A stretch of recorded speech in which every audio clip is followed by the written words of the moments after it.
Tonight we drift back into the narrow streets of medieval towns, where the candlelight flickers, the air smells faintly of smoke and ale, and the hygiene of those who sold love for coin was, let's just say, character building. The story begins slowly, like the creak of a wooden sign in the night breeze. You stand in a medieval alleyway. The stones under your shoes are uneven, slick with something you really don't want to name. It could be rainwater, or it could be last night's bucket from someone's upstairs window. Medieval people did not believe in convenient plumbing. They believed in gravity. And gravity always won. The air smells like roasting meat, damp wool, tallow candles, and, if you take a slightly deeper breath, the faint tang of urine soaking into the corners. You wrinkle your nose, though it doesn't help. In time, you'll stop noticing it. Your senses will simply surrender, like villagers paying tax to the Lord. Somewhere nearby, you hear a lute string break mid-song. The player curses quietly. A dog barks. A baby cries. And on a balcony above, laundry drips onto the street below. You think of home, your nice, modern washing machine, and you suddenly feel very grateful for both fabric softener and spin cycles. You probably won't make it through this day. But if you do, it'll be because you stayed curious, not clean. Before we step inside the world we're exploring, let me whisper a small, sincere encouragement. If you're enjoying this sleepy drift into history, please take a moment, when you're not too drowsy, to gently press the like button, subscribe if you haven't already, and perhaps even comment below with your location and the time of night you're listening. I love knowing where in the world you're joining me from. Now let's ease into tonight's journey. The brothels of medieval Europe were not hidden away in secret basements. Often they were right in the heart of town. In cities like London, Paris, and Lubeck, municipal authorities actually regulated them, because if sin was inevitable, it might as well pay rent. Prostitutes would often work in houses owned by the city itself, marked by lanterns or special signs. One such sign, in some places, was a simple red cloth draped outside the door. And yes, you're right. That's where our modern phrase, red light district, takes root. As you step further down the alley, you notice a faint glow spilling from a doorway ahead. The smell changes. Less smoke, more perfume. But a perfume made of crushed herbs, rosewater. And, when supplies ran low, stale wine dabbed on the wrists. Imagine dousing yourself in yesterday's Merlot and calling it glamorous. You'd almost admire the commitment. The women inside were not dressed in silks and jewels, at least not most of the time. Many wore second-hand gowns purchased from wealthier ladies, patched at the elbows, dyed in uneven colors. One might be bright green at the sleeves and faded brown at the hem. Medieval style wasn't always runway ready. And shoes? They often went without. Why risk your only pair on floors that had never met a mop? Historical fact for this section. In 1358, Paris officially designated certain city-owned buildings as brothels, with rules about rent, opening hours, and even where the women could stand in the street. The authorities treated the work like any other trade, if any other trade came with this many moral sermons attached. Obscure tidbit. In some German cities, brothel workers were required by law to wear striped hoods or dresses, so they wouldn't be mistaken for respectable women. Imagine having a uniform for shame. Historians still debate whether these stripes were intended as punishment or practicality. As you linger by the door, you hear laughter from within. Not glamorous laughter, but the kind of weary chuckle you give when a joke is too bad not to laugh at. Someone knocks over a pitcher. A voice calls for more ale. Another coughs, deep and ragged. For a moment, you think of your own late nights, the ones that end with spilled drinks and tired laughter. Maybe not so different after all, though you probably had better lighting and less straw on the floor. And so, you take a breath, hold it for courage, and step through the door into a world of bodies, bargains, and hygiene habits that were, let's be generous, experimental. The warmth hits you first. Not the pleasant warmth of a fireplace, but the stifling heat of too many bodies in a small, unventilated room. The hearth smokes, the candles sputter, and the air feels thick enough to chew. You push the door closed behind you, though the gap still lets in a slice of night air that feels far too precious to waste. The floor is covered in rushes, long, dry reeds scattered to absorb spills. They do absorb spills, yes. They also trap crumbs, fleas, and things that even fleas might politely decline. Every few weeks, the rushes were meant to be replaced. In reality, well, let's just say some houses refresh them about as often as you remember to clean behind your fridge. A woman passes by carrying a tray of wooden mugs. Her sleeves are rolled up, her hair tied back in a ragged scarf. She smiles at you, not out of joy but out of habit. The same smile a tired cashier gives at the end of a long shift. Her perfume is strong. Rosemary and sage boiled in vinegar. You realize it's not meant to attract but to disguise. Scent layered over scent, like painting over mold with brighter paint. Historical fact for this section. Vinegar was widely believed to protect against disease in medieval Europe.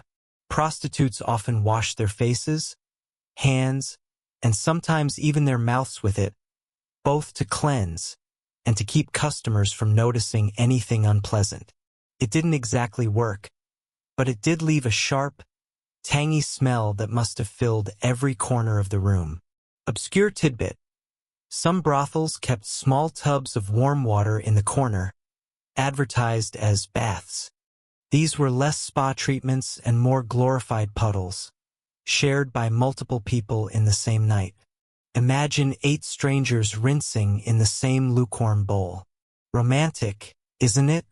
Historians still debate whether these tubs were actually used for hygiene or just as a performance of cleanliness.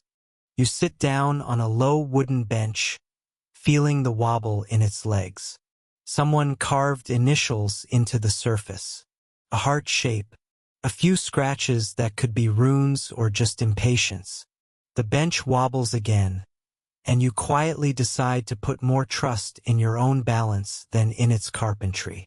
From upstairs comes the sound of footsteps, giggles, then a sudden thud.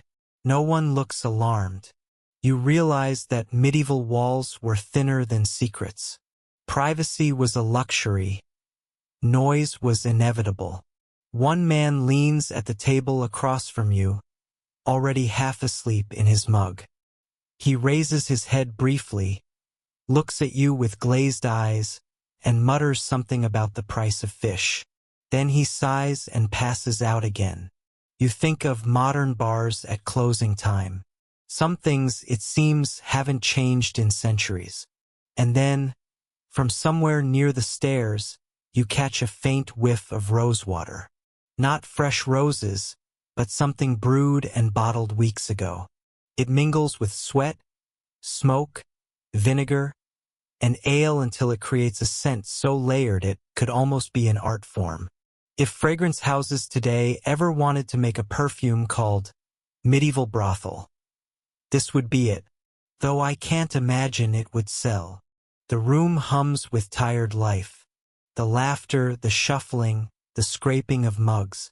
You lean back, absorbing the sounds like a lullaby, even though you know the hygiene here leaves much to be desired. Sleep creeps into the corners of your mind, the way shadows creep into corners of the room. And so your night in the house begins. You rise from the creaking bench, your legs stiff from sitting too long in the smoky warmth.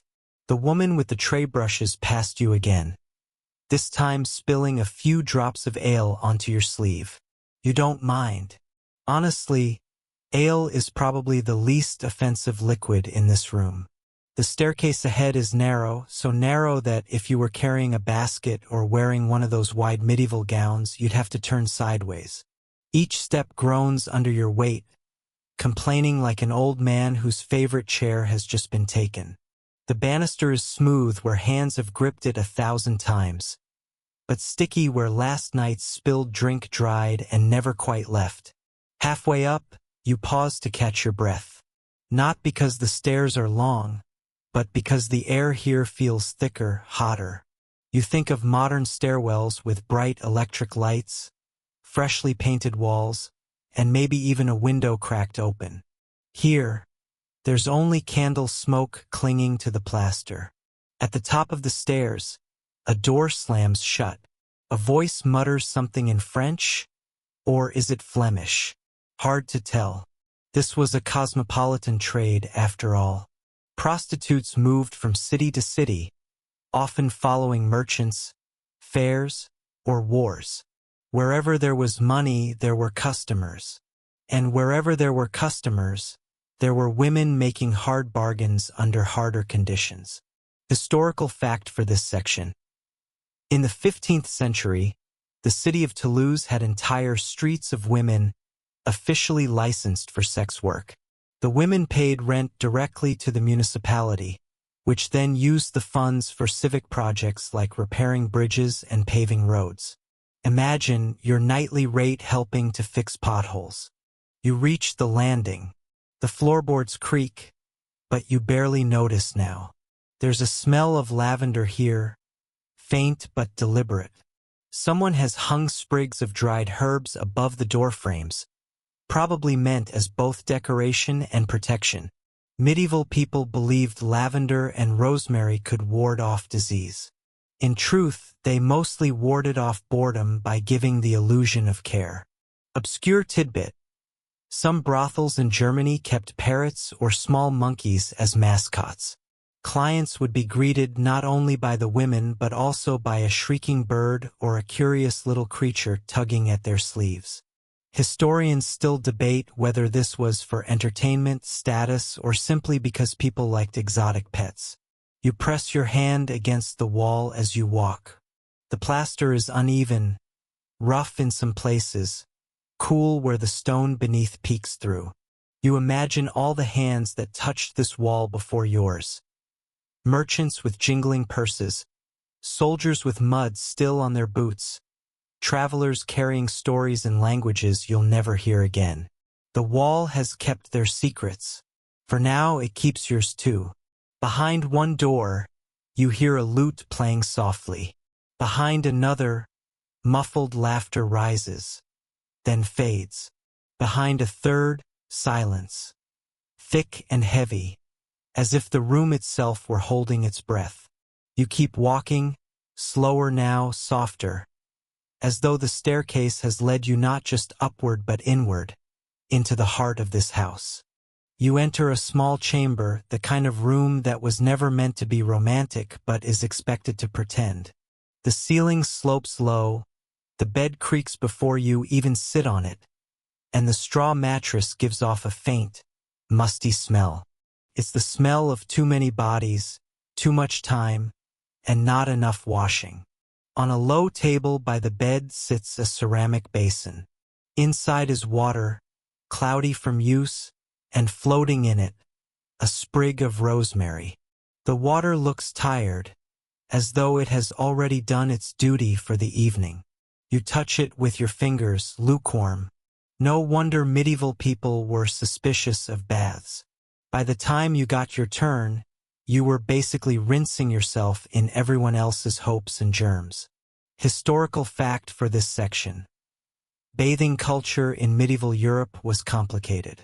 In some towns, public bathhouses were common, often doubling as semi-respectable meeting places. But during waves of plague, authorities shut them down, fearing that warm water spread disease. By the late Middle Ages, many households relied on partial washing hands, face, and feet, rather than full immersion. You notice a cloth beside the basin, stiff from drying in the air. It's been used again and again, rinsed in vinegar, dried, then used again. Hygiene was more about ritual than results. If you dabbed your face with vinegar, you believed you were safe. If you rubbed herbs under your arms, you believed you smelled better. Belief was half the battle. Obscure tidbit.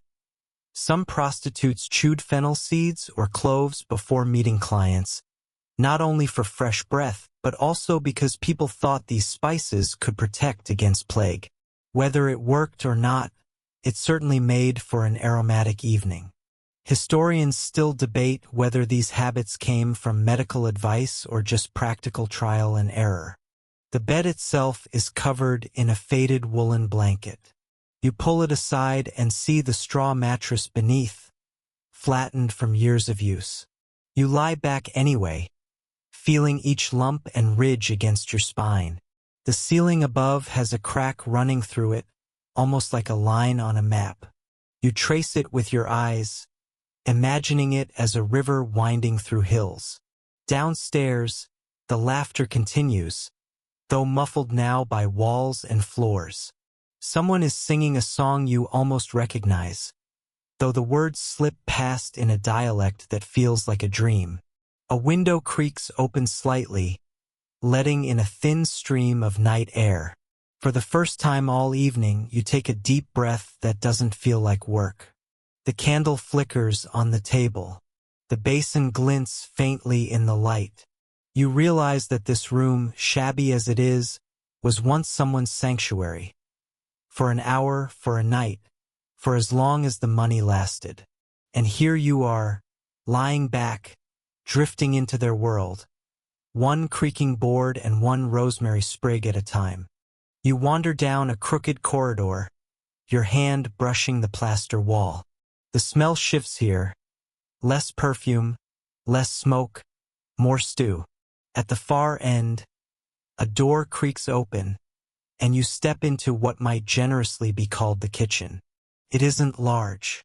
It isn't even particularly clean, but it's alive. A pot hangs over the hearth, steam curling upward into the blackened beams. Inside, a vague mixture of cabbage, barley, and something that might once have been a bone. Everyone gets their nutrients eventually. The smell is warm but not exactly appetizing. It's the scent of survival, not cuisine. Beside the fire, a loaf of bread rests on a wooden board. It's stale already, the kind of bread you'd need to dunk in soup just to chew. A knife lies beside it, worn so thin that you wonder how many years it's been sharpening itself down to nothing.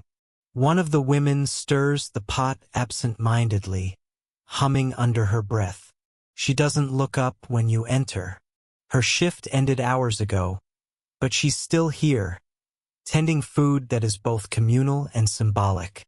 Because in this house, meals are part of the performance. Clients expect food, even bad food. They expect wine, even sour wine. The ritual is as important as the service. Historical fact for this section.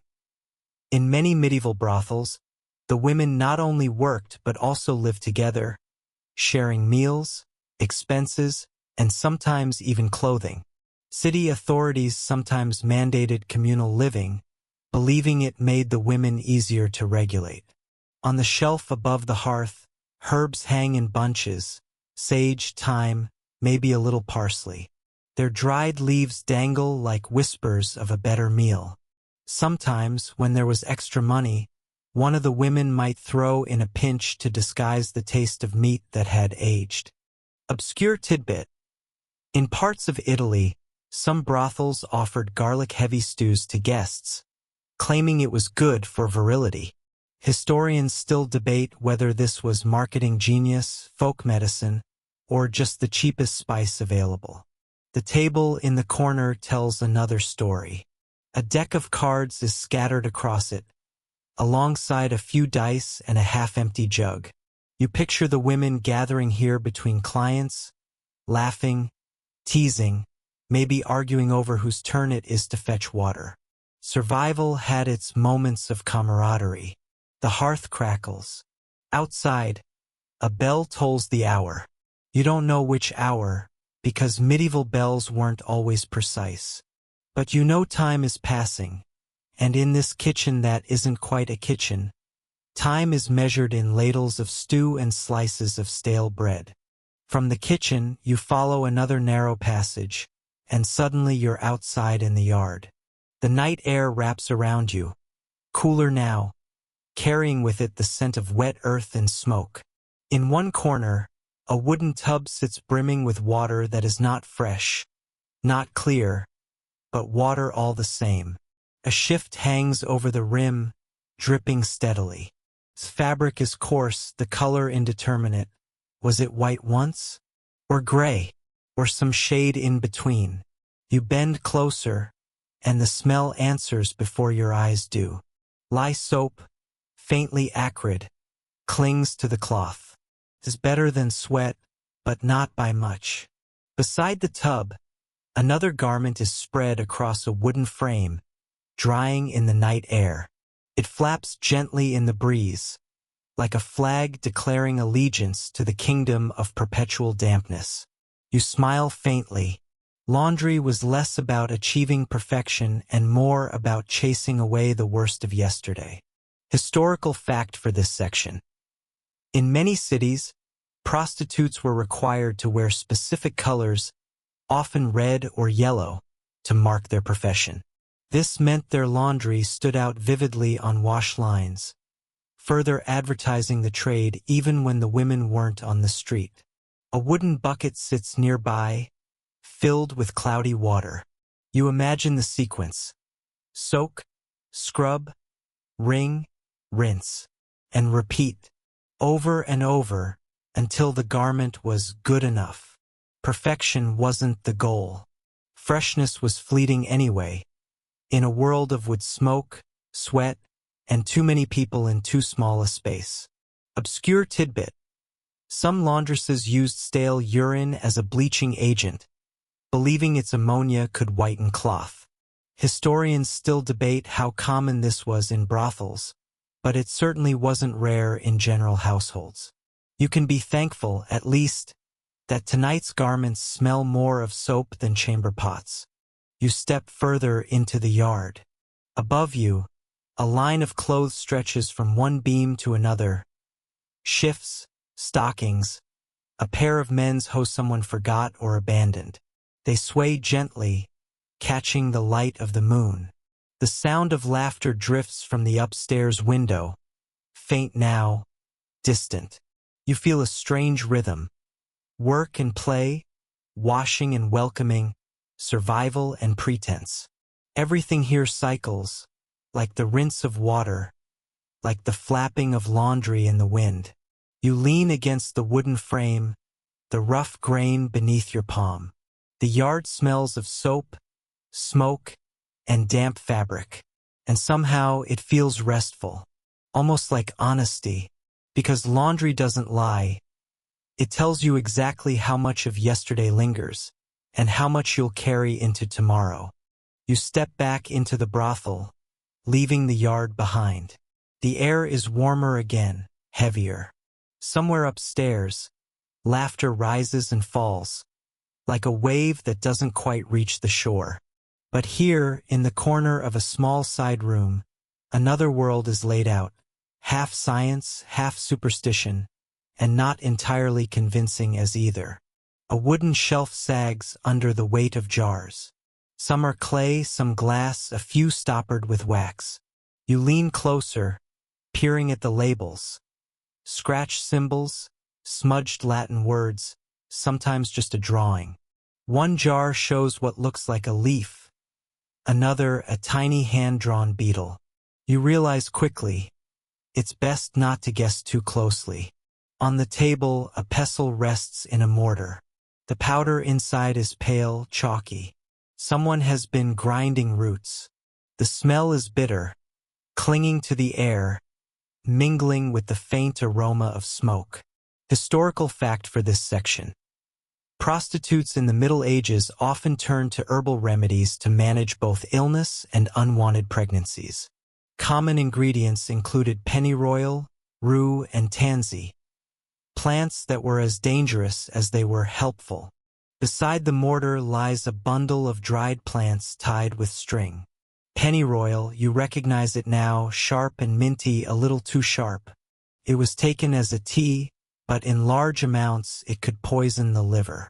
Imagine sipping what you hoped was salvation and discovering it was just another trap. Obscure tidbit. Some women wore amulets filled with dried herbs around their necks, believing the scent alone could protect them from disease. Historians still debate whether this was faith, fashion, or just an early version of better safe than sorry. A small wooden box sits half open on the table. Inside are vials of colored liquid brown, amber, pale yellow. The corks look fragile.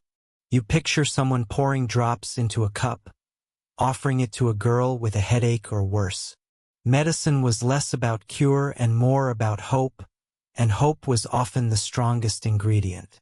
You run your fingers along the edge of the shelf. Dust coats your skin, mixing with the faint oily scent of herbs. There's something oddly comforting in the clutter. Even if none of it truly worked, it was a ritual, a way of saying, "We are trying." Cough echoes down the hall. Then silence. You realize the house itself seems to breathe, inhale, exhale, work, rest. And here in the apothecary, you see its attempts at survival, one jar of powder at a time. From medicine, you move to another room, one brighter, smelling faintly of roses and vinegar. This is where the women prepare themselves, though the word prepare might be too generous. A cracked mirror leans against the wall, its silvering faded so that only half a face appears clearly. A comb rests on the table, its teeth uneven, worn down by years of use. Beside it, a bowl of water reflects the candle flame, rippling gently. Powders and pastes are scattered across the tabletop. White lead in little cakes, rouge faintly pink. A stick of coal rests beside a goose feather. You pick it up. It's smudged black at the tip, used to line eyes in the dim light. Beauty, like medicine, is half illusion, half hazard. Historical fact for this section. Many medieval women, including prostitutes, used cosmetics made with lead and mercury.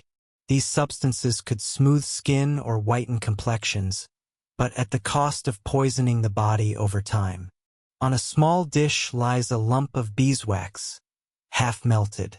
It was softened and smeared to tame stray hairs or smooth eyebrows. The smell is sweet, earthy. Not dangerous, not yet. Obscure tidbit. In some regions, prostitutes dyed their hair yellow with saffron or onion skins, as the color was associated with lust. Historians still debate whether this was personal choice or simply a clever way to meet customer expectations. A wig hangs from a peg on the wall, straw-colored, wiry. You can almost imagine someone perching it on their head, adjusting it in front of the cracked mirror, then sighing when it slipped crooked halfway through the evening. Beauty was fragile, and wigs had minds of their own. From medicine, you move to another room, one brighter, smelling faintly of roses and vinegar. This is where the women prepare themselves, though the word prepare might be too generous. A cracked mirror leans against the wall, its silvering faded so that only half a face appears clearly. A comb rests on the table, its teeth uneven, worn down by years of use. Beside it, a bowl of water reflects the candle flame, rippling gently. Powders and pastes are scattered across the tabletop. White lead in little cakes, rouge faintly pink. A stick of coal rests beside a goose feather. You pick it up. It's smudged black at the tip, used to line eyes in the dim light. Beauty, like medicine, is half illusion, half hazard. Historical fact for this section. Many medieval women, including prostitutes, used cosmetics made with lead and mercury. These substances could smooth skin or whiten complexions, but at the cost of poisoning the body over time. On a small dish lies a lump of beeswax, half melted. It was softened and smeared to tame stray hairs or smooth eyebrows. The smell is sweet, earthy. Not dangerous, not yet. Obscure tidbit. In some regions, prostitutes dyed their hair yellow with saffron or onion skins, as the color was associated with lust. Historians still debate whether this was personal choice or simply a clever way to meet customer expectations. A wig hangs from a peg on the wall, straw-colored, wiry. You can almost imagine someone perching it on their head, adjusting it in front of the cracked mirror, then sighing when it slipped crooked halfway through the evening. Beauty was fragile, and wigs had minds of their own. The smell in the room is complex, rosewater masking vinegar, powders layered over sweat. You picture the ritual. Applying lead paste carefully, a dab of rouge, a line of kohl, a rinse of vinegar through the hair. Then a glance in the broken mirror, a resigned shrug, and a return to the hall. You catch your reflection in the mirror now. Dim, distorted. Your own face looks older, paler, caught between light and shadow. You smile faintly. Beauty, you realize, has always been a performance. And here, in this room, the act was as essential as the service itself. Outside, the bell tolls again. Another hour slips past. Another round of paint, powder, and pretense begins. And in this fragile glow of candles, you feel the weight of both exhaustion and resilience. The art of looking alive when survival itself was the true masterpiece. The stairs turn sharply, and the air grows warmer, heavier with the sense of smoke and unwashed linen. A draft creeps through the cracks in the timber, but it can't quite chase away the closeness of the space. At the top, a hallway stretches out, narrow, shadowed, lined with doors that don't quite shut. You pause at the first open doorway. Inside, a small bed takes up nearly the whole room. The straw mattress is lumpy, pressed into hollows by countless bodies. A thin sheet hangs over it, more gray than white. The pillow looks like a bundle of rags, its shape stubbornly uneven. On the floor, a chamber pot crouches in the corner, discreet in its shamelessness. A candle stub gutters on a stool beside the bed. The wax has pooled in messy rivers, hardened mid-drip. You imagine someone asleep here, rolling over, arm knocking the candle just close enough to singe the wood. Fire wasn't just feared, it was expected. Historical fact for this section. In many medieval brothels, prostitutes were required by city ordinances to live on site. This kept them visible to officials and easier to regulate, but it meant their personal lives and work lives blurred together, often inside cramped rooms above the main hall. At the far end of the room, a tiny window lets in the faintest breath of night air. The shutters hang crooked, letting in a slice of moonlight that falls across the bed. Dust floats through the beam, dancing lazily, as if even the particles know better than to rush. On the floor lies a pair of shoes, leather cracked, soles worn thin. A dress hangs from a nail in the wall, patched so many times it's practically a quilt. You think of the effort it takes, not just to survive, but to stitch survival together, thread by stubborn thread. Obscure tidbit. In some brothels, women were forbidden from wearing respectable fabrics like velvet or fur.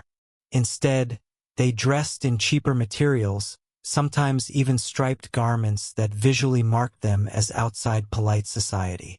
Historians still debate whether this was punishment or just branding for easy recognition. You step back into the hallway, glancing at the closed doors that line it. Each one hides a variation of the same story. A straw bed, a candle, a dress hung on a nail. The sameness is almost soothing in its way. Here, nothing surprises. From below, muffled laughter rises again, then fades. The house is alive in every room, breathing through its creaks, sighs, and whispered voices. And here above, in the hushed corridor, you stand at the edge of private lives. Lives stitched together from thin blankets and thinner hope. You walk further down the hall and step into another room, this one slightly larger, slightly tidier. A small wooden chest sits at the foot of the bed, its lid half open, revealing scraps of cloth, a comb, a pouch of coins so small it rattles like loose change. On the wall, someone has pinned a scrap of fabric, bright red, cut from a dress long gone. It looks almost like art, a way of saying, I was here and I wanted something beautiful. The bed is no softer than the others, but a blanket has been folded at the end, neat, deliberate. On the stool beside it lies a book, thin, bound in rough leather, pages uneven. You pick it up and flip it open. Inside, the handwriting wobbles, ink blotched. Prayer, maybe, or a list. The words are faint, but the effort is clear. Someone wanted permanence, even in ink that fades. Historical fact for this section. Literacy among medieval prostitutes was rare, but not impossible. Some women copied prayers or charms onto scraps of parchment, believing the words themselves could guard them from harm. On the sill, a clay cup holds the wilted remains of herbs, chamomile, maybe. The faintest ghost of its scent lingers, sweet and calming. You picture someone sitting here at night, sipping warm tea, trying to coax sleep after hours of work. Obscure tidbit. Some women in brothels kept small pets, cats, dogs, even songbirds. It wasn't common, but when it happened, the animals served both as companions and as tiny symbols of softness in a hard-edged life. Historians still debate whether brothel owners encouraged this to keep women settled, or whether it was simply tolerated as long as the pets didn't cause trouble. The room is quiet except for the faint sound of footsteps somewhere above. Another floor, perhaps an attic. You glance at the ceiling. Dust sprinkles down, a reminder that every space in this house is layered over another. You sit briefly on the bed. The straw shifts beneath you, scratchy but strangely steady. You can almost imagine staying here, folding your blanket, keeping your tea, feeding a cat, pinning scraps of fabric to the wall. A small life, but a life. And perhaps, in the quiet between the noise, that was comfort enough. The candle burns lower, the shadows stretch longer. The house exhales again, as though reminding you it is still awake, still alive, still working. And here, in this little room, you let your own breath slow, feeling how survival sometimes looks like softness, carefully arranged in the smallest corners. You step through the doorway and into the night air. The street greets you with its usual mix of damp stone, wood smoke, and something less charming refuse, left to ferment in the gutter. Rats scuttle, quick and confident, as if they own the place. And in a way, they do. The cobbles are slick, glistening under the moonlight. You hear the uneven clop of hooves as a cart lumbers past, its wheels groaning against the stones. The driver mutters, wrapped in a cloak, eyes fixed forward. He doesn't glance at you or at the door you've just stepped through. People know what this street is, and they prefer not to know it too well. Historical fact for this section. In many medieval cities, London, Paris, Florence, brothels were often relegated to specific districts, usually near rivers or city gates. This kept them out of sight from polite society, though in practice, they were some of the busiest parts of town. You walk a little further. The tavern across the lane still flickers with light, its doorway crowded with men laughing too loudly. A lute strums somewhere inside, its melody wobbling in and out of tune.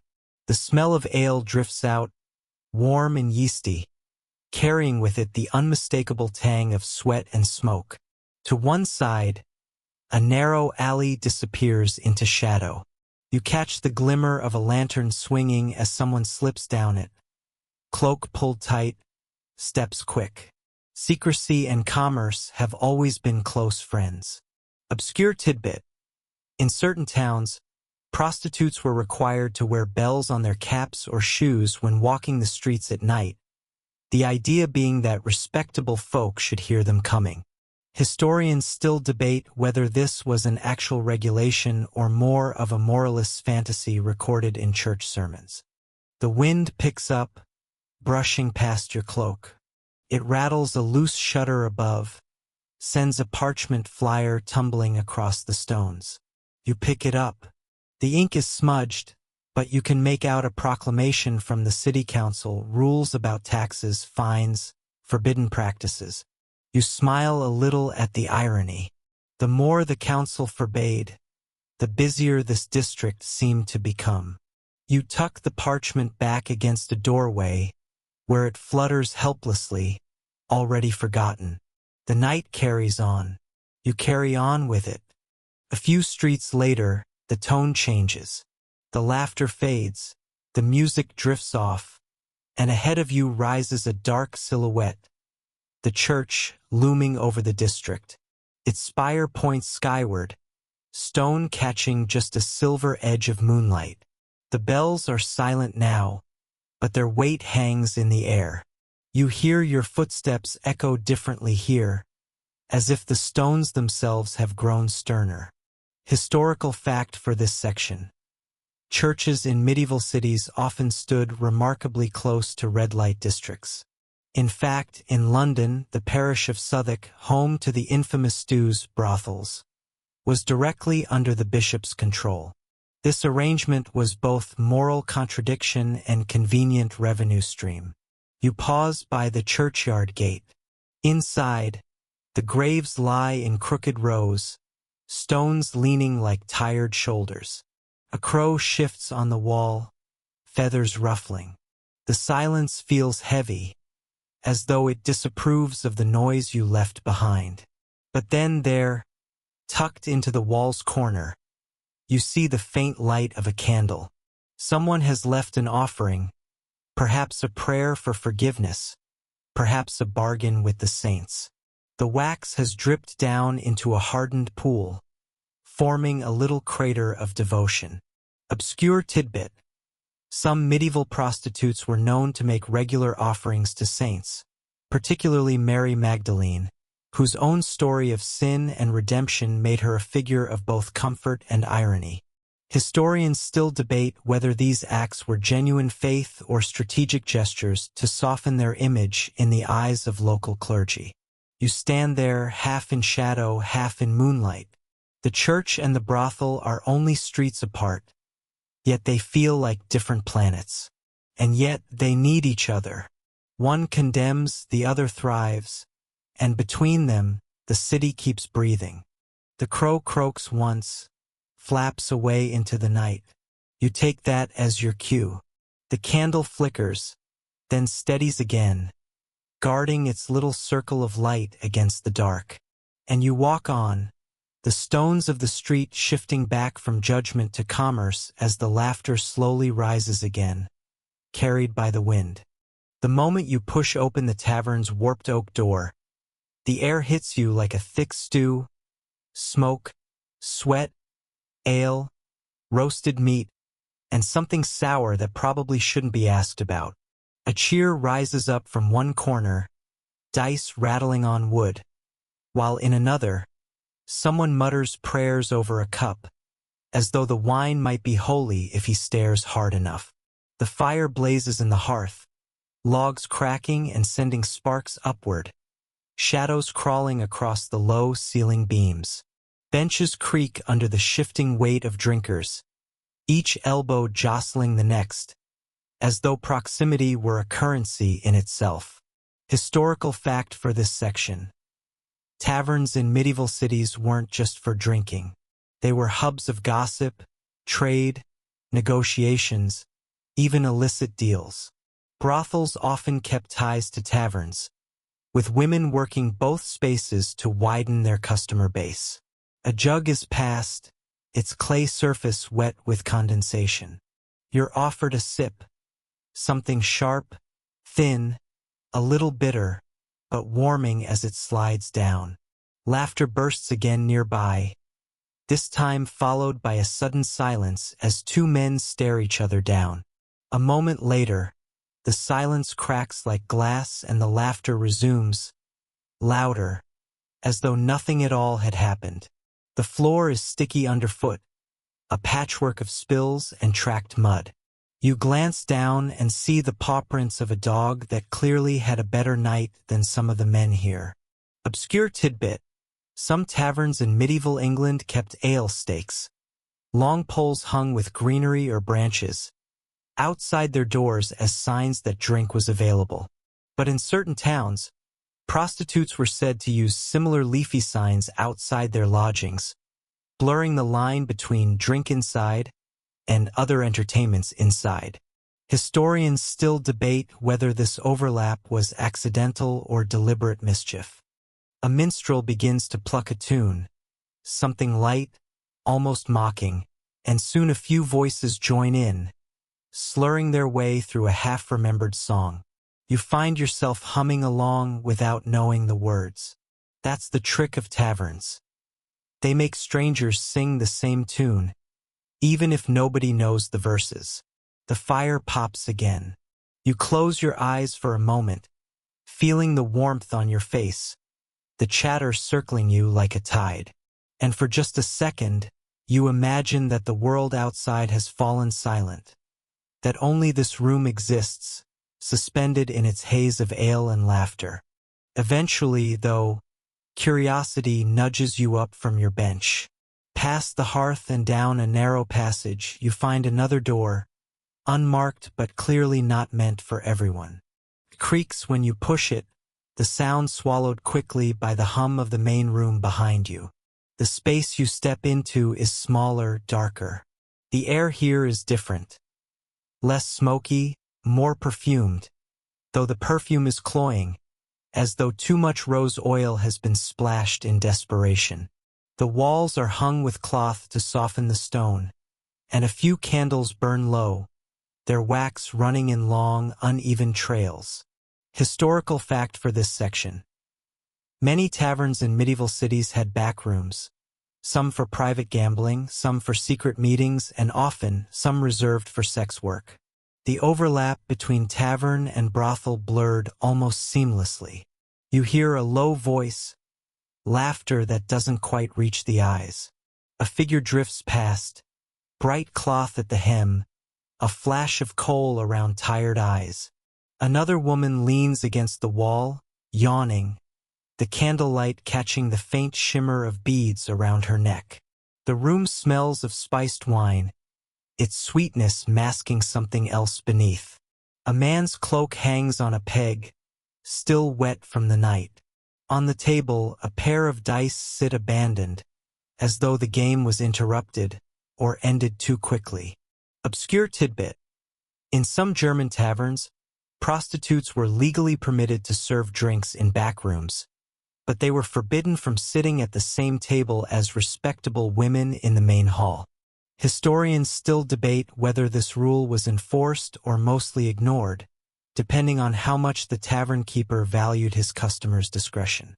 A cat slips into the room, tail flicking, eyes catching the candlelight like coins.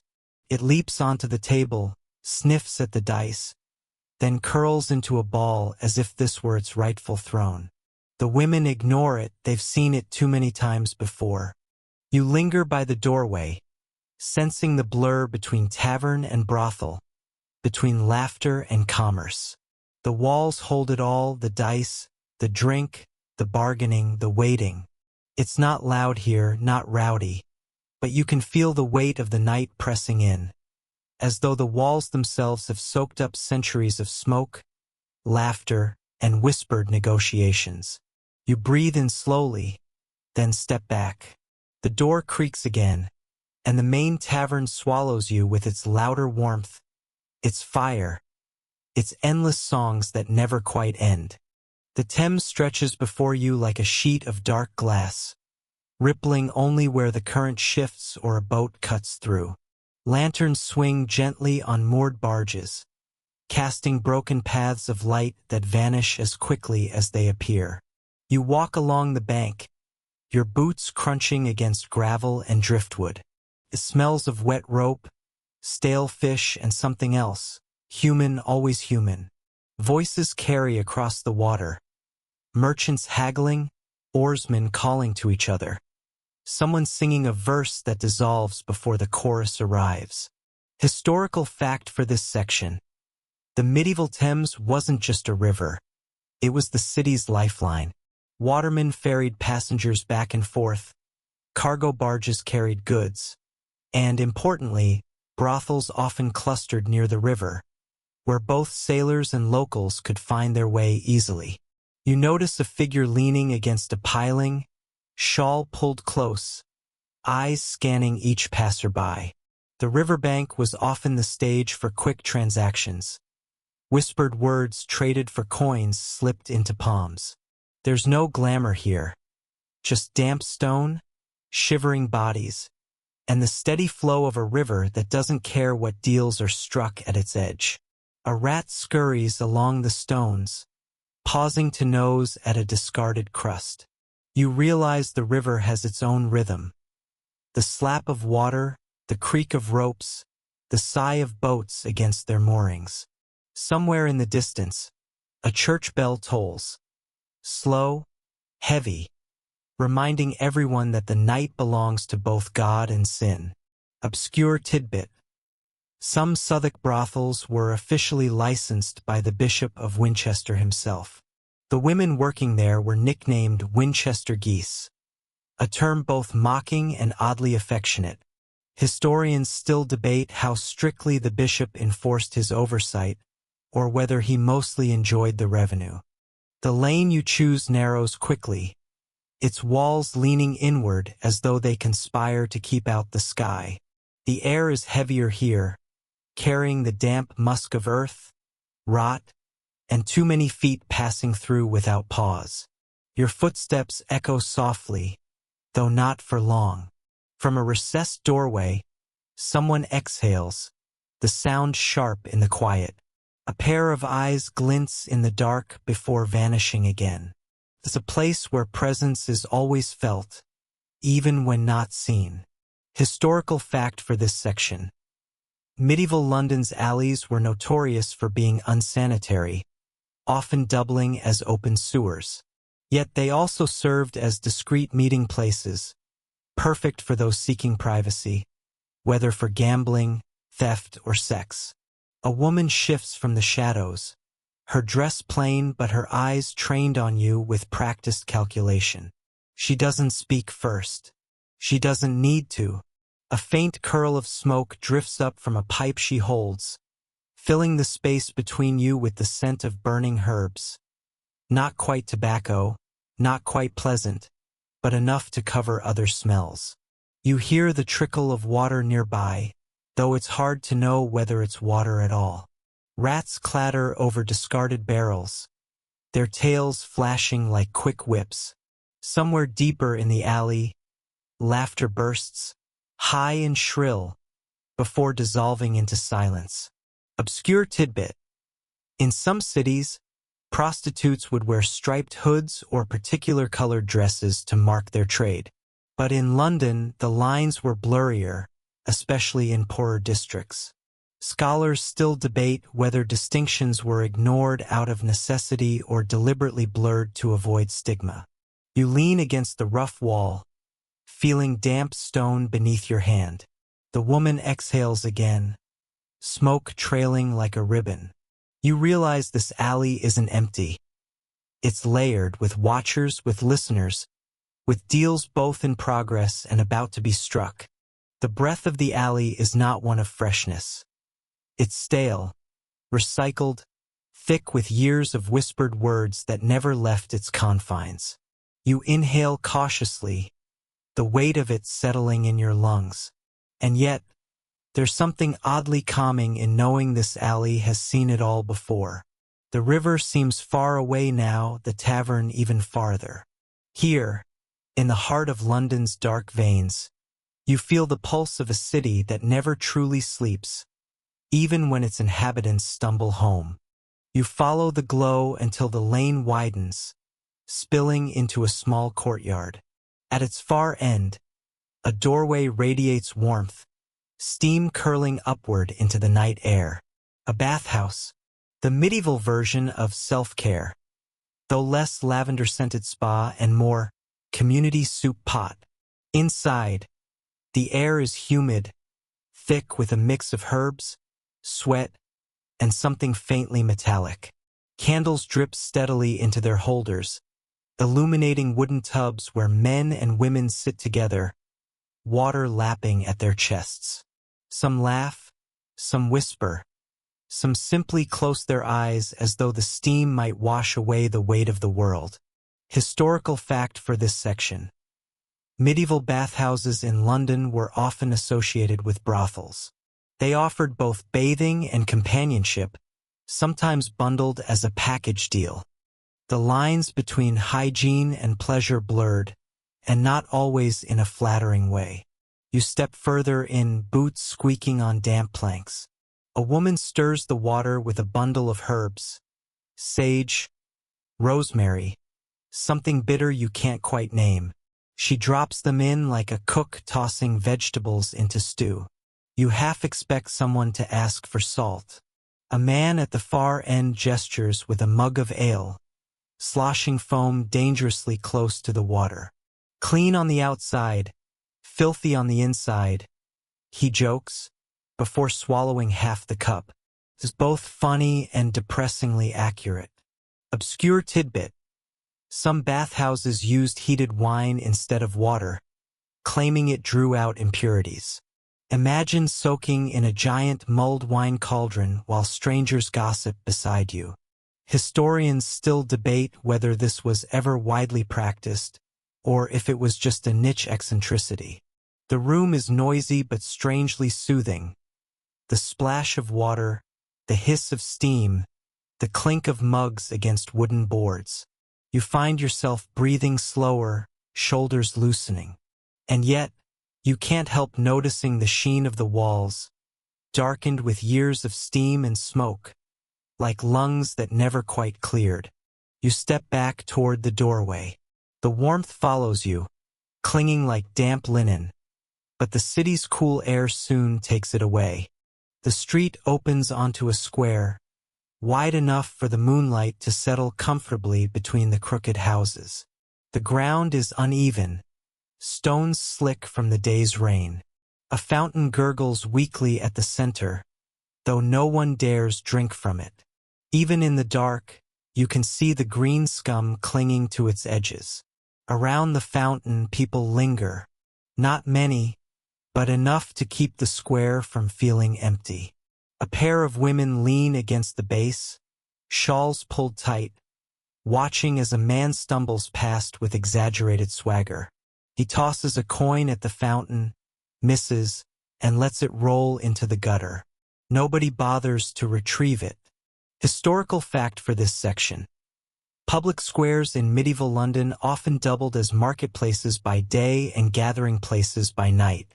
Prostitutes, performers, and thieves all worked the same ground, each in their own fashion. A boy passes carrying a basket of roasted chestnuts, their scent curling through the air. He pauses to sell one to a man who pays with a wink and a copper. The chestnut's shell cracks loudly, a small comfort against the night's dampness. The women at the fountain laugh at something. Perhaps the man's stumble, perhaps the way the chestnut boy's eyes linger too long.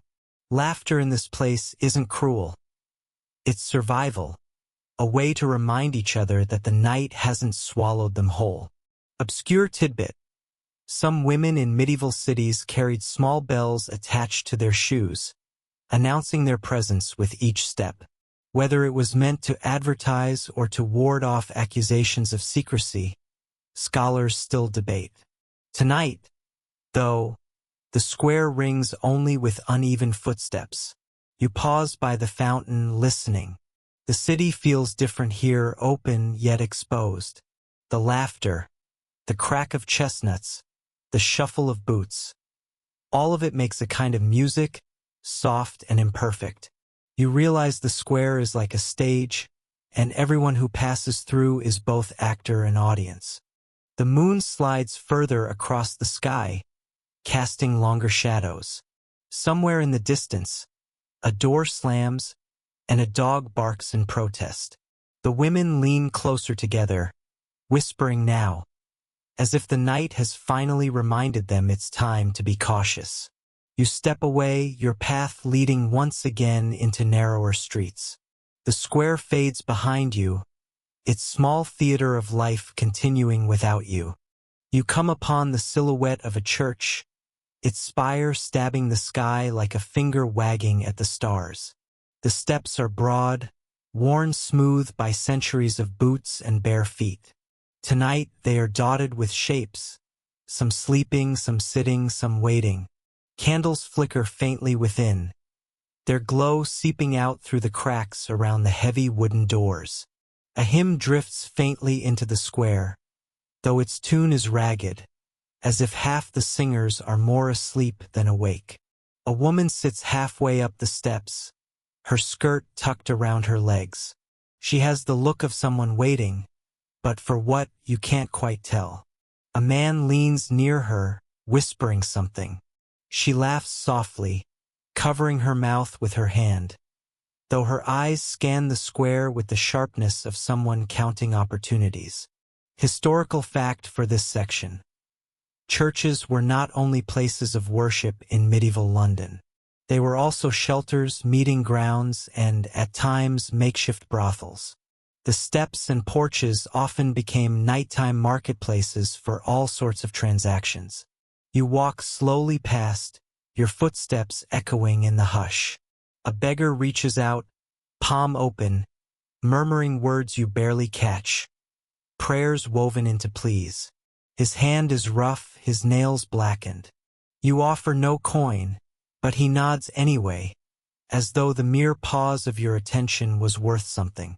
Behind you, the woman on the steps stands, adjusting her shawl. She slips into the shadows, the man following a step behind.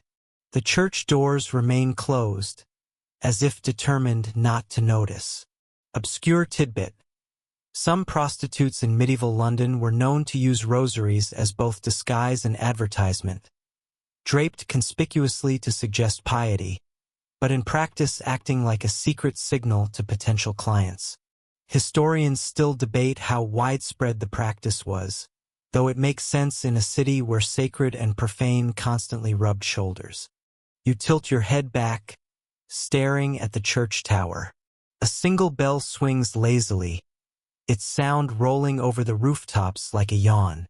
The night feels thicker here, the air heavy with incense and sin, both clinging to the stones like moss. You take a step down, back into the street. The church remains behind you, silent now, except for the breathing of the sleepers on its steps. The lane bends again, spilling you into the glow of an alehouse. Its door hangs open, spilling laughter and smoke into the night. Inside, the air is heavy with warmth, yeast, and the sour tang of spilled drink. You step across the threshold. Wooden beams stretch low overhead, blackened with centuries of fire smoke. Candles sputter on the tables, their light catching on tankards and flushed cheeks. A minstrel in the corner plucks lazily at a lute, his voice just loud enough to rise above the chatter. At one table, two women sit with their backs against the wall. Their hair is loose, their dresses cut just low enough to attract attention. One waves at a man across the room, who immediately spills half his ale in an attempt to stand straighter. You wonder if this is the medieval version of speed dating, though at a pace involving more yeast and fewer questions about hobbies. Historical fact for this section. Alehouses were tightly linked to prostitution in medieval cities. Some were even run by women who combined brewing, serving, and sex work under one roof. Regulation was patchy at best, and many city officials quietly tolerated it, so long as the taxes kept flowing. A serving girl squeezes past you, balancing 3 mugs in her hands. She drops one on a table with a thud, the foam spilling over the rim, and mutters something about drinking it before it runs away. The man receiving it nods gravely, as though she's delivered a sermon. Obscure tidbit. Some alehouses used hollowed-out animal horns for drinking vessels. It was considered rustic and hardy, though often messy. Historians still debate whether customers genuinely enjoyed it, or if it was just another case of tradition being too stubborn to die. The minstrel switches songs, strumming a tune so slow it feels like the ale itself is singing. The crowd quiets for a moment, listening, before laughter rises again. You take a seat near the door, the wood sticky beneath your hands, and let the warmth seep into your bones. But eventually, the air grows too close, the chatter too heavy. You rise and step back outside, the cooler night air greeting you like a splash of water. The alehouse glow lingers behind, a beacon of noise and heat in the quiet city. You move on, the sound of lute strings fading with each step. You drift along a narrower street, the air sharp with the smell of herbs. A painted sign hangs above a crooked doorway, a mortar and pestle carved into wood, creaking slightly as the breeze stirs it. The apothecary is still awake, its windows glowing with candlelight, shelves inside lined with jars that catch the fire in pale colors. Greens, browns, and cloudy whites. You step closer. Through the glass, you see rows of dried plants, powders, and curious little bottles stoppered with wax. The air from the open door drifts toward you, bitter, medicinal, and oddly comforting, like the kind of scent that makes you feel healthier just by smelling it. A woman inside leans over the counter, whispering to the apothecary. He is hunched, his spectacles glinting in the light. She presses a coin into his palm, and in return, he slips her a tiny vial. You imagine it is some bitter tonic, but then again, it could just as easily be colored water mixed with honey. Both might work equally well, depending on how much faith she carries home. Historical fact for this section. Apothecaries in medieval cities often blurred the line between medical practice and superstition. They sold both real remedies, herbs like sage, fennel, and wormwood, and fanciful ones, like powdered toads or charms against nightmares.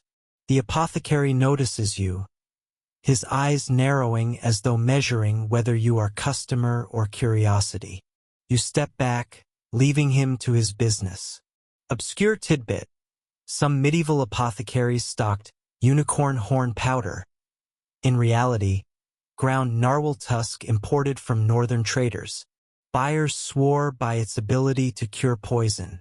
Historians still debate whether most sellers truly believed in it, or if they simply smiled, pocketed the money, and ordered another tusk from the docks. The door creaks shut, and the glow dims. You walk on, the faint smell of rosemary and resin clinging to your clothes.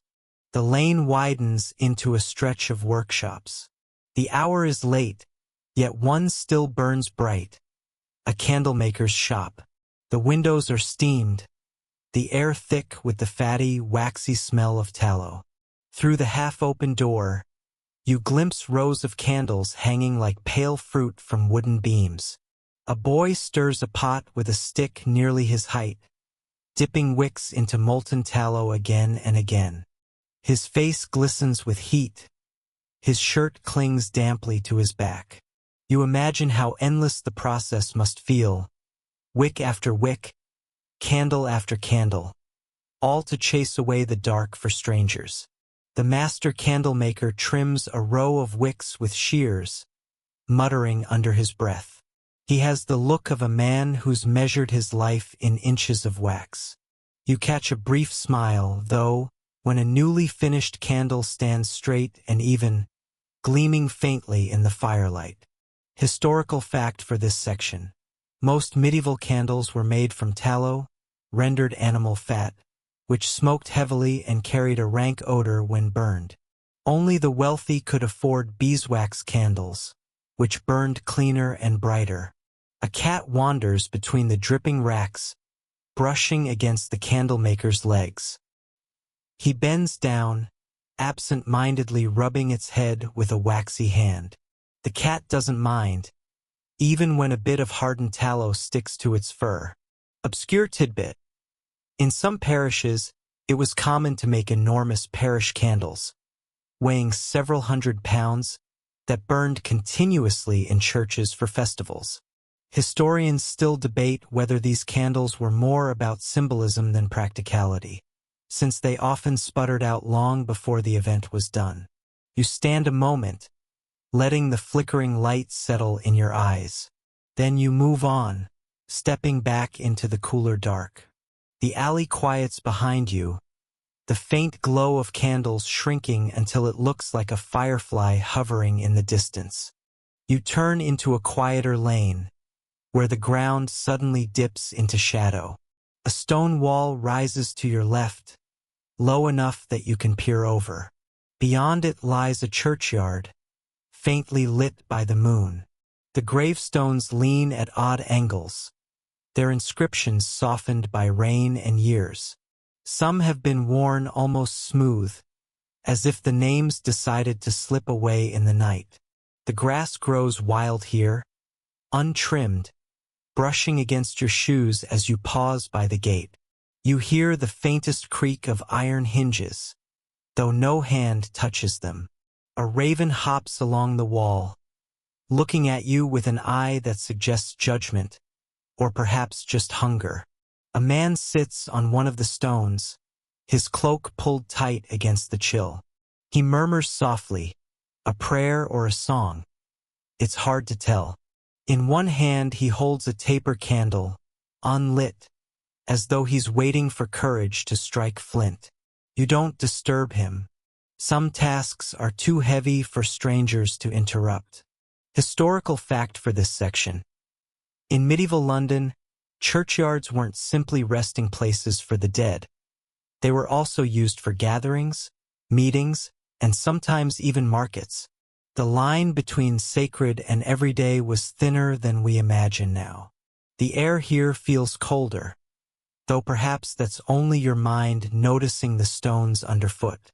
You tread carefully, aware of how soft the earth feels in places. Obscure tidbit. Some churchyards were so crowded that bones had to be dug up and stored in charnel houses to make room for new burials. Historians still debate whether people found this unsettling or simply practical, like rearranging storage jars in a kitchen. The raven caws once, sharp and echoing.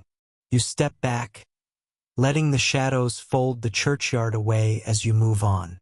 Farther along, you hear the sound of a staff striking stone. Steady, deliberate. Out of the gloom, a watchman emerges, his lantern swinging from one hand, his cudgel tapping against the cobbles with each step. His cloak is heavy, his hood drawn, and yet he walks with the faint swagger of a man who owns the night. He pauses when he sees you, raising the lantern. The light paints his face in sharp planes, eyes squinting as though measuring whether you are honest or trouble. For a moment you feel pinned like a moth against glass. Then he grunts, nods, and moves on, announcing the hour in a low, carrying voice. Historical fact for this section. Medieval watchmen patrolled city streets at night, calling out the hours and checking doors to ensure they were locked. They were meant to deter crime, though their lanterns often gave enough warning for thieves to scatter long before they arrived. The echo of his voice lingers even after he rounds the corner. You can still hear the distant tap of his staff, steady as a heartbeat, fading into the dark. A dog follows him for a few steps, tail wagging, then decides the night is more interesting without duty. Trots past you, sniffing at shadows, before vanishing between two houses. Obscure tidbit. Some watchmen carried horns to sound alarms, though records suggest they often used them less for emergencies and more to prove they were awake. Historians still debate whether most of these alarms were effective, or just very loud ways of saying, "I haven't dozed off yet." You walk on, your footsteps falling into the rhythm the watchman left behind. The city seems quieter now, as though it, too, is taking a breath before the final stretch of night. You drift toward a square you thought would be empty, but instead you hear a low murmur, like bees in a hive. A tavern door stands ajar, spilling out the smell of stale ale, smoke, and sweat. Laughter rises, though it sounds cracked, worn thin by the hour. A fiddler plays in the corner, his bow dragging lazily across the strings. Not so much music as a kind of stubborn noise that refuses to die. Inside, figures slump at benches, some half asleep, some arguing over nothing, one simply staring at the wall as though it contains all the wisdom of the ages. A serving girl yawns as she wipes a table, her motions slow and dreamlike, like someone mopping up the ocean with a rag. A man raises his mug in a salute to no one in particular. He mutters something about fortune and stumbles toward the hearth, where the fire has collapsed into embers. His shadow leaps once across the wall, then fades. Historical fact for this section. Taverns in medieval London were notorious not just for drink, but for being hotbeds of gossip, illicit deals, and sometimes outright crime. They were as much part of the city's pulse as markets and churches. Near the door, a boy dozes on a sack of grain, his head jerking each time laughter bursts. His shoes are too big, clearly borrowed or stolen. He snores softly, the sound almost drowned by the fiddler's stubborn tune. Obscure tidbit. In some taverns, candles were rationed carefully, and customers could be charged extra for more light. Historians still debate whether this thriftiness was practical or just another way to squeeze coins from the bleary-eyed. You step away, letting the door creak shut behind you.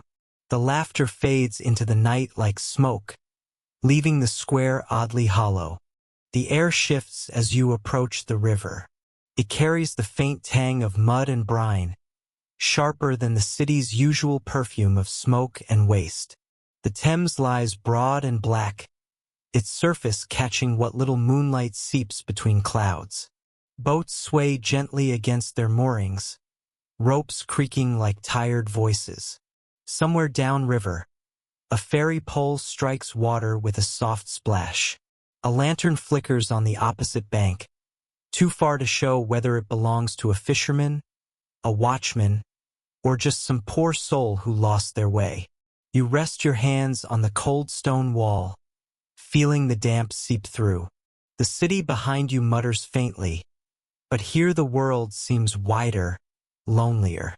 You watch the current drag a piece of driftwood under, vanishing it as neatly as if the river had swallowed a secret. Historical fact for this section. The Thames was the lifeblood of London, used for transport, trade, and even as a dumping ground for waste.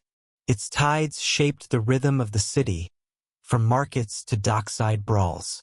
A cat winds around your legs, its fur damp. It stares at the river with more intensity than you, tail twitching, as if it sees something you do not. Then, just as suddenly, it scampers off into the dark, leaving you alone with the water's restless sigh. Obscure tidbit. River ferrymen often sang to attract passengers, their voices drifting across the water. Historians still debate whether these calls were practical or sometimes closer to performance. Half advertisement, half entertainment. The river laps at the stone wall, unbothered by centuries of human noise. You breathe in its damp breath, then turn, following the faint light of the city back into shadow. You wander past the river's breath and find yourself in a narrow alley, hemmed in by walls that lean toward each other like two conspirators whispering a secret. The cobblestones beneath your feet are uneven, slick with damp, and the air smells of mold and soot, as though no sun has reached this place in years. A single candle flickers in a tiny window overhead, more a dot of stubbornness than light. Somewhere in the darkness, a rat skitters, its claws tapping in rhythm with your slow steps. You pause, listening, but the sound fades into silence. A broken cart lies abandoned against a wall, one wheel missing, the other tilting like a weary sigh. You imagine it has been here so long that even the alley has adopted it as furniture. Historical fact for this section. Many medieval London alleys were deliberately constructed narrow to maximize space and channel foot traffic. They often became centers of petty crime, where pickpockets thrived in the press of bodies. You glance up, and for a moment, the silhouettes of laundry lines strung across the alley sway gently in the breeze, shirts and stockings limp like tired flags of forgotten nations. One sock dangles so low you could reach out and touch it, though it seems impolite to interfere with its lonely vigil. Obscure tidbit. In some parts of London, residents shared communal chamber pots, which were then emptied into alleys at night. Historians still debate whether this practice was an act of convenience or simply resignation to the inevitable stench. You leave the alley behind, stepping back into air that feels only slightly less tired. The sound reaches you before the sight, a low metallic groan, like a throat clearing in the night. You turn a corner, and there it is, a bell tower rising pale against the sky. Its great bronze bell hangs motionless, the clapper still as a sleeping heart. You tilt your head back, and for a moment, the tower seems impossibly tall, as though it leans into the clouds. At its base, the stones are carved with graffiti, initials, and crude symbols left by hands long vanished. A few ivy vines cling stubbornly to the cracks, their green muted in the moonlight. You sit on the worn step, letting the chill of the stone seep into you. The silence here is heavier, almost deliberate, as though the bell itself has pressed pause on the world. Historical fact for this section. Church bells in medieval London were not just for marking time. They signaled curfews, fires, executions, and festivals. The rhythm of daily life was tied tightly to their tolls. A thin cat creeps across the square, tail arched, then pauses as if waiting for some signal from above. When none comes, it slinks away into shadow. Obscure tidbit. Some churches employed bell ringers who slept in the tower overnight, ready to sound alarms if needed. Historians still debate whether these men truly slept or simply dozed fitfully, ears straining for trouble in the night. You lean back, eyelids heavy, imagining the bell overhead stirring, its voice rolling through the city. But tonight it stays still, and you rise again, carrying the silence with you like a cloak. You follow the faintest trace of wax in the air, sweet and acrid all at once, until you find yourself in a crooked lane where every doorway seems stained with smoke. The walls are darkened, oily from years of firelight and dripping tallow. The whole place hums with a sense of sticky permanence, as though the very stones have absorbed centuries of melted candles. A wooden sign dangles overhead, depicting a crude drawing of a flame. Beneath it, barrels overflow with yellow lumps of animal fat, stacked like forgotten offerings. The scent makes your stomach shift uncomfortably, though perhaps it is only the late hour. You pass a window where stubs of unfinished candles sit, leaning on each other like weary monks in prayer. The thought amuses you, an alley where even wax looks tired. Historical fact for this section. In medieval London, candles were a vital industry, often made from animal fat, tallow, or beeswax. Beeswax burned cleaner, but it was expensive, so most households endured the smoky stench of tallow. A thin puddle of wax snakes across the cobblestones, hardened mid-drip, like time itself has stopped. You step over it carefully, half afraid the ground might tug at your boots. Obscure tidbit. Some candlemakers were accused of stretching their product by mixing chalk powder into wax, a trick that left flames weak and sputtering. Historians still debate whether this was considered clever innovation or outright fraud. You carry on, the smell clinging to your clothes, as though the lane insists on accompanying you wherever you go. The city grows quieter still, and soon you hear the slow crunch of footsteps that are not your own. Turning, you glimpse a lone watchman leaning on his staff, the metal tip of his lantern glinting faintly in the dark. He does not acknowledge you, only peers into the shadows as though waiting for them to confess their secrets. His cloak hangs heavy around him, and you wonder if he has been standing there for hours or if he simply appeared, grown from the street like a crooked post. He mutters something to himself. Perhaps a prayer, perhaps a curse, or simply the kind of sound one makes to prove they are not entirely alone. You nod politely in his direction, though you suspect he doesn't notice. Historical fact for this section.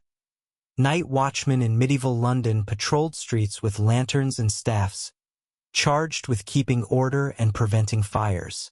Their calls of "all's well" were meant to reassure citizens, though sometimes they were mocked for shouting into empty darkness. A mangy dog trots at the watchman's heel, its ribs sharp beneath its fur, as if it too has claimed a post in the night shift. You almost smile at the sight, the city's smallest security detail. Obscure tidbit. Some watchmen were infamous for sleeping through their duties, leaning against doorways until dawn.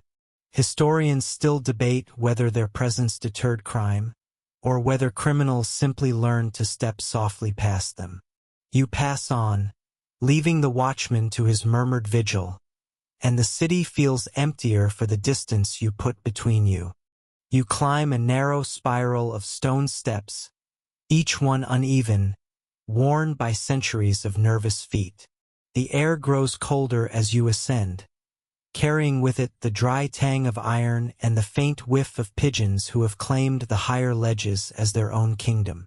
At last, you step into the shadowed tower chamber, where ropes hang down like the tails of great, sleeping beasts. A single bell looms overhead, silent but threatening in its silence, its sheer size making you instinctively whisper, though no one else is here to hear you. On a wooden stool rests the bellringer's cloak, patched and folded, as though he has just stepped away. The ropes are knotted in strange ways, the kind of language only hands could understand. You imagine the life of this worker, waking before dawn, pulling ropes with enough force to make the city shudder, then vanishing back into obscurity. Historical fact for this section. Medieval bellringers were vital in regulating daily rhythms, marking the hours, signaling curfews, or warning of fire and invasion. The sound of bells was less about beauty and more about authority. The pigeons shuffle above you, wings rustling like dry parchment. One feather floats down and lands on your sleeve. You brush it off, thinking it feels oddly like a nod from history itself. Obscure tidbit. Some bell towers were so heavily used that villagers believed the constant tolling could shake the devil out of their parish. Historians still debate whether this was folklore or simply the villagers' excuse for why the bells never stopped. You descend again, ears filled with imagined echoes, the ghost of a toll that hasn't been struck in hours. At the edge of the marketplace stands a crooked inn, its beams bowed like tired shoulders. Candlelight spills through warped shutters, and you can hear the faint murmur of voices, low, conspiratorial, as though sleep has no permission within these walls. You push the door and step inside. The air is thick with ale, smoke, and the faint sting of wood polish.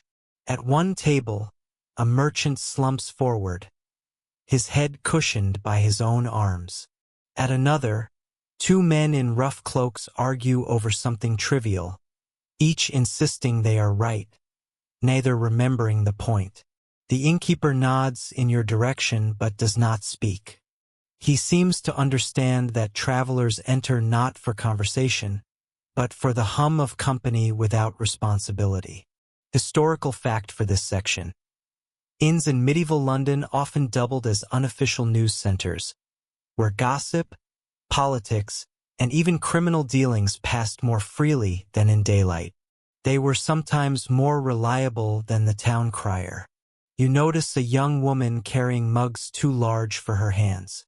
She weaves between tables expertly, dodging spilled ale with the grace of someone who has done this too many nights to count. Obscure tidbit.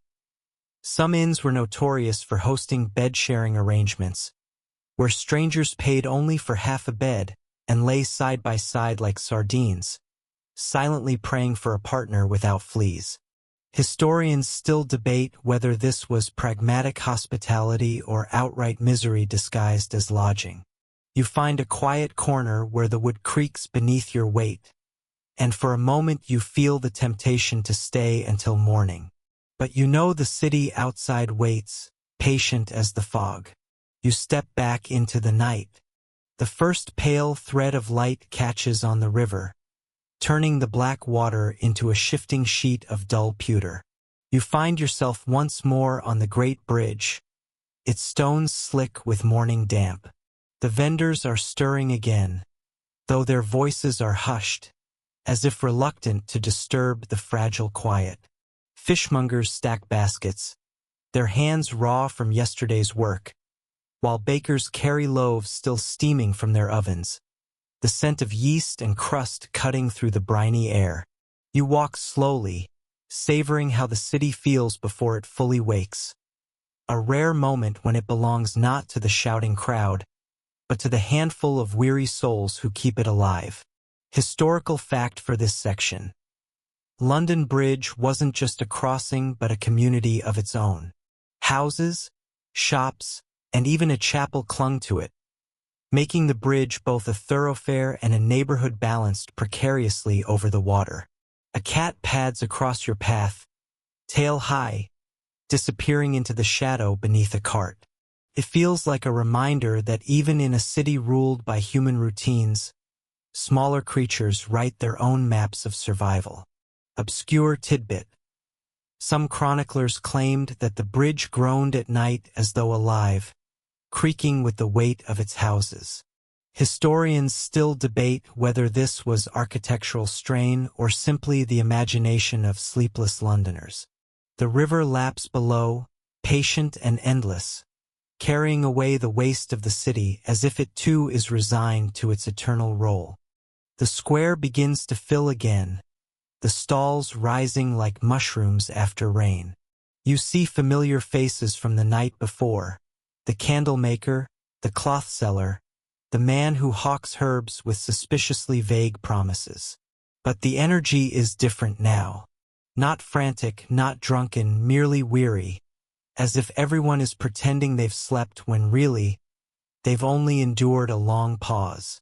The air carries the smell of onions, of bread split open, of smoke that clings no matter where you stand.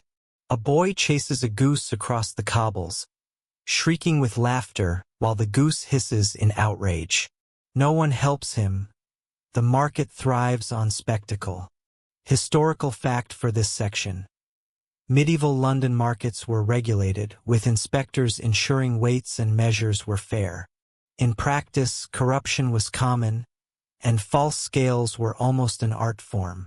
You pause at a stall where a woman sells ribbons, dyed in shades too bright to be trusted. She assures a customer the color won't fade, though you suspect it will after the first rain. Obscure tidbit.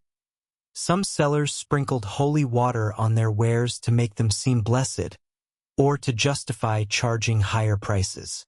Historians still debate whether customers genuinely believed in this blessing or simply tolerated it as part of the charade. As you wander, the market seems less like commerce and more like a stage, each person playing a role with weary dedication. And like all theater, the performance must begin again every morning, no matter how late the curtain fell the night before. You slip away from the market's noise, following a narrow lane that seems determined to remain unnoticed. The walls here lean inward as though conspiring, and you walk through a corridor of brick and timber that blocks out the sky. Laundry lines hang above your head, dripping water onto your shoulders. A woman peers from a high window, expression unreadable, before vanishing back into the dimness of her room. You notice how sound changes here, muffled, swallowed, as if the alley itself is tired of carrying echoes. Historical fact for this section.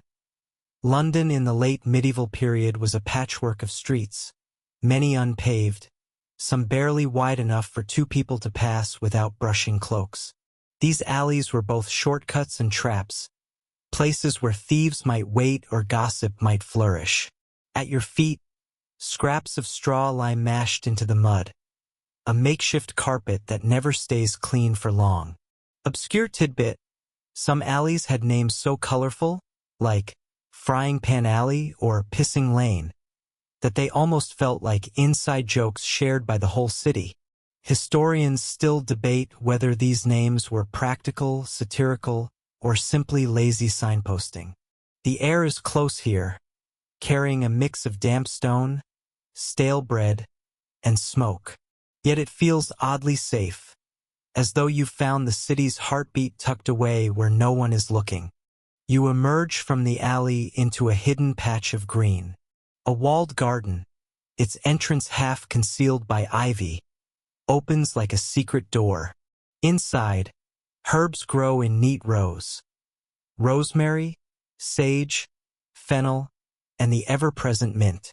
Bees hum lazily, visiting each flower as though working their own quiet market. The contrast to the chaos of the stalls feels almost absurd, like stepping from a tavern into a library.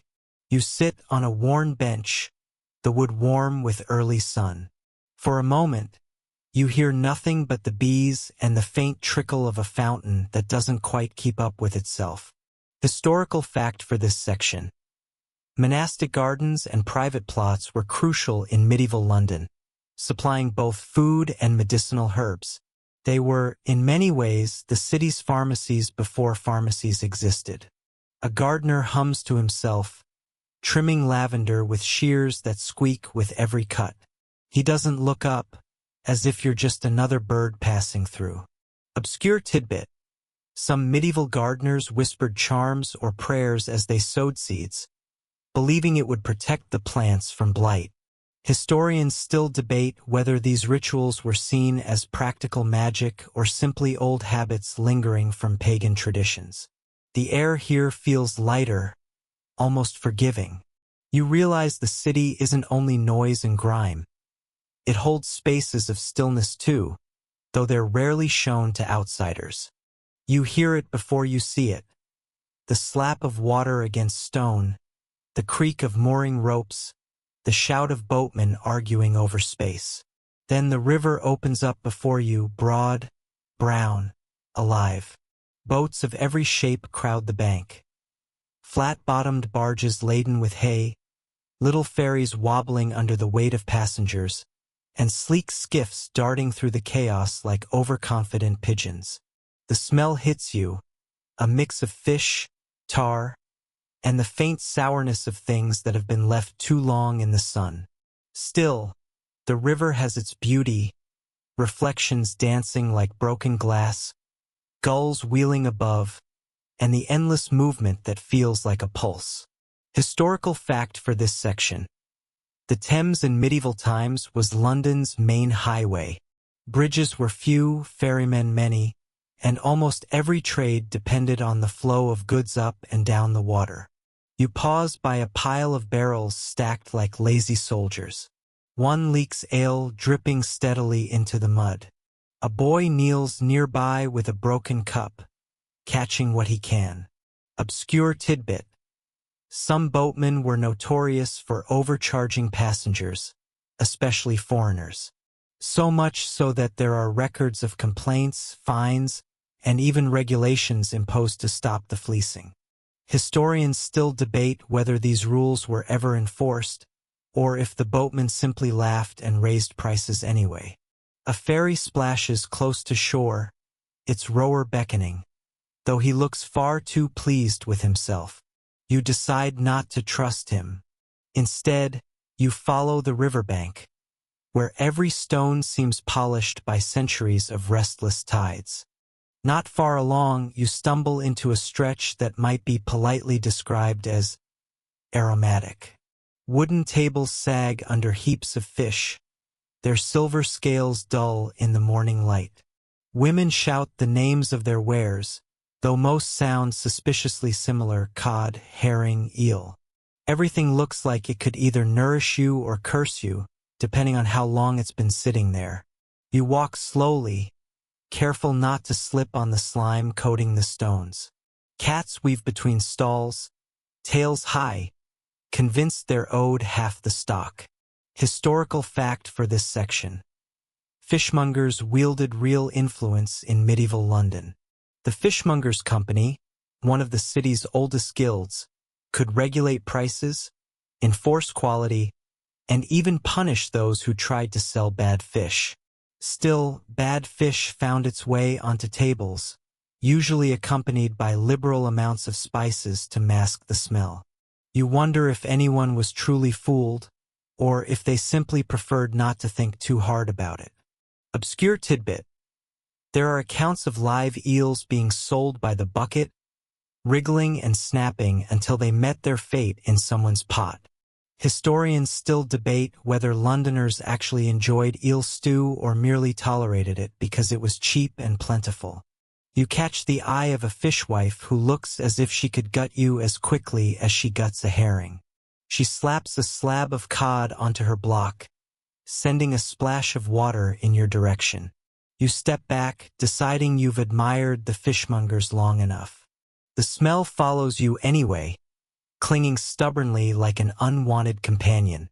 Evening settles gently, not with a sudden darkness but with a slow dimming, as if the city itself is dozing off. Lanterns are lit in crooked rows, little islands of gold trembling against the blue-gray dusk. You find yourself on a street that hums with low laughter and the occasional burst of song. Taverns line the way, their signs swinging above the doors. A painted dragon, a cluster of grapes, a boar that looks more like a confused dog. The smell of roasted meat and spilled ale drifts out with every opening of a door. A fiddler plays inside one, the tune bright and uneven, like a chair with a missing leg. Historical fact for this section. Taverns in medieval London were more than drinking spots. They were places of trade, gossip, and deals. Many important negotiations, legal, mercantile, even political, were struck over mugs of ale. You slip into one tavern just long enough to feel the press of bodies, the scrape of benches, the warmth of fire on your cheeks. A man at the next table insists he's found a coin older than Rome, though it looks suspiciously like a button. Obscure tidbit. In some taverns, dice games were banned, then reinstated, then banned again, depending on how much trouble they caused. Historians still debate whether banning dice was about curbing vice, or simply because too many tavern keepers lost money when their patrons gambled instead of drinking. You step back outside, where the night feels quieter, cooler. The laughter fades behind you, replaced by the softer rustle of the city turning toward rest. The last stretch of the evening is calm, like walking into a painting. The streets are hushed now, only the occasional footstep echoing against stone. A cat leaps silently from one wall to another. Somewhere, a door closes with a gentle click. You wander back toward the edge of the river, where the tide slides darkly, steady and timeless. The lanterns shimmer in its surface, breaking into fragments of light that drift downstream. A group of monks passes, robes whispering, carrying candles that glow like small stars. You pause to watch them vanish into shadow, their chants fading like a lullaby half-remembered. Historical fact for this section. The medieval curfew bell was a real practice. At a certain hour, bells rang across the city, reminding citizens to bank their fires and prepare for night. It wasn't always enforced, but the sound shaped the rhythm of daily life. You find yourself thinking of all the lives tucked into this city. The apprentices curled on benches, the merchants counting coins in the dim light, the weary boatmen dozing beside the river. Obscure tidbit. Some households kept their chickens indoors at night for warmth and safety. Historians still debate whether this practice was practical or just chaotic, but either way, it meant many Londoners literally shared their beds with hens. The thought makes you smile faintly as you let the night press in. And now the city grows softer, as though its edges have been blurred with a brush dipped in twilight. You stand still for a moment, listening to the hush that settles after the last tavern door closes, after the last ferry pulls away, after the last cat stretches and curls into the dark. The air is cooler now, carrying the faint scent of smoke and damp stone. The lanterns sway in the breeze, their flames flickering but steady, like guardians keeping watch while the rest of the city sinks into slumber. You breathe slowly, letting the rhythm of London's night match the rhythm of your own body. Each inhale and exhale slower, gentler. The cobbles beneath your feet feel worn, softened by centuries, as though they, too, are ready to rest. The river murmurs nearby, not rushing now, but gliding like a lullaby that has always been there and always will be. Its sound is steady, timeless, something you could drift upon without effort. You imagine the homes tucked into every crooked street, shutters drawn, candles extinguished, families huddled close, apprentices dreaming of tomorrow's work, children drifting in and out of dreams that will never be written down. The whole city feels as though it exhales at once, a great sigh of stone and timber, of people and creatures, of voices and silences folding into one another. And you, too, are part of it now, part of the winding alleys, the quiet taverns, the dim-lit river, the flicker of lanterns on water. You let the weight of the day slip from your shoulders, let the sounds fall away, until there is only calm, only stillness, only rest. London fades, the night holds you, and sleep takes its place.